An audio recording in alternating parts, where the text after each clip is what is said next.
السلام عليكم، ازيكم يا حبايبي؟ عاملين ايه؟ اتمنى تكونوا بخير.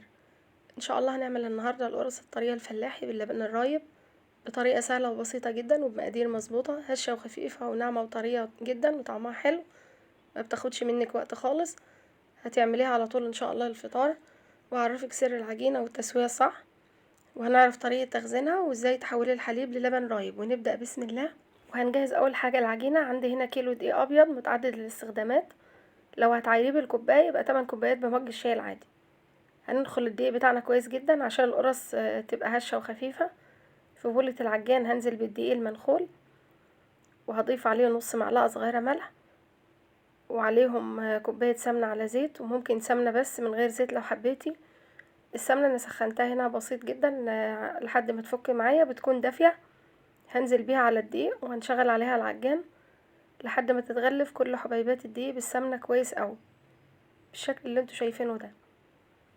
وبعد كده هنزل عليها ب5 معالق كبار من السكر، وعليهم معلقة كبيرة خميرة فورية. انا هنا نزلت بالخميرة عشان انا متأكدة منها. لو انتي اول مرة تستخدميها، لو الجو عند برد هتستخدمي معلقة ونص خميرة عشان تشتغل بسرعة وما بتاخدش منك اي وقت خالص. لو انت اول مرة تستخدمي الخميرة ومش متأكدة منها، تختبريها الاول. هتجيبي ربع كوباية مية دافية عشان تنشط الخميرة، وعلى معلقة كبيرة سكر، معلقة كبيرة خميرة، وهتقلبهم لحد ما السكر والخميرة يدوبوا. هندوبهم كويس ونسيبهم على جنب 10 دقايق عشان تتفاعل. وبعد كده هضيف عليها معلقتين كبار قشطة. القشطة بتخلي القرص جميلة وريحتها حلوة جدا. وهضيف عليهم معلقة كبيرة بيكنج باودر ومعلقة خل، والخل بيخلي العجينة تفتح معاكي وتنفش. وبعد كده هضيف عليهم اللبن الرايب. انا ضفت كوبايتين بس، بيبقى حسب ما العجينة بتاخد منك، في دقيق بيقبل زيادة ودقيق لا. هنضيفه بالتدريج لحد ما نوصل للقوام اللي احنا عايزينه. القوام بتاع العجينة بيبقى ناعم وطري زي ما انتوا شايفين كده. ولو مش عندك رايب بتجيبي اللبن وبتضيف عليه معلقة خل وبيتحول معاكي الرايب. انت ممكن تعجني العجينة بايدك لو مش عندك عجان. العجينة سهلة جدا وبسيطة. هتعجني العجينة كويس اوي لحد ما تبقى عجينة طرية عشان ده بيخليها خفيفة وهشة. وبعد ما خلصنا العجينة بتاعتنا هنغطيها بالستريتش راب وعليها فوطة وتسيبيها نص ساعة ترتاح. وهنجهز الحشوة بتاعتنا. انا هعمل هنا جزء سادة وجزء بالعجوة. انت ممكن تحشيها جبنة بتبقى حلوة اوي. هنجهز حشوة العجوة. عندي هنا ربع كيلو عجوة، هضيف عليه معلقة كبيرة سمنة بلدي ورشة بسيطة من القرفة. القرفة دي اختياري، لو مش حابة تضيفيها ما تضيفهاش. وعليهم معلقة كبيرة حليب، ممكن تضيفي سمسم لو حبيت. وهنعجنهم كويس جدا لحد ما يندمجوا ببعض. وبعد كده هنكورها كور صغيرة اكبر من البندقة بشوية. وبعد ما نخلص الكمية بتاعتنا كلها هنسيبها على جنب. اللهم صل وسلم وبارك على سيدنا محمد وعلى آله وصحبه أجمعين. اذكروا الله. انا ضفت معلقه كبيره حليب لحشوه العجوه، فايدته بيطر الحشوه وبيخليها ما تنشفش منك جوه الفرن. وكده العجينه بتاعتنا بعد ما سيبناها نص ساعه ارتاحت واختمرت.